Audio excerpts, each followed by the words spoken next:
What's up, Scots? It's me, Brandon from Video Crew, here with a StudentVUE tutorial. Now, when you first log into StudentVUE, you should just put your student email, well, your student ID number, and your password, which is date of birth when you first get it. Then you could customize it. Um, if you forgot your password, you click the forgot password thing. You can put in your you put in your student email, and there's plenty of link to reset it. Now to some features of StudentVUE. All right, now to go over to your classes, grades, and your teachers, you go over to the gradebook category. You start at the home category, you go to gradebook. Now, the way you email your teacher from here is you click this button.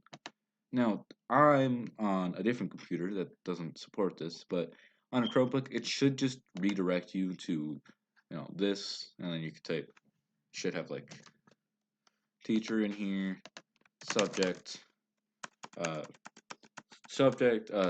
your class, period, everything. It should just have that there. Anyways, if you want to check any missing assignments, you just go here.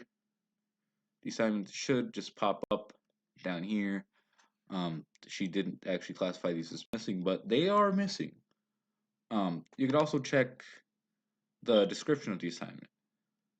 Now it's just telling me to go to Classroom, which is probably the best idea here. If you ever want to like get instructions on the assignment, especially now that we're in quarantine, the best way is just to go to Google Classroom and check them there because that's where the bulk of the stuff is there.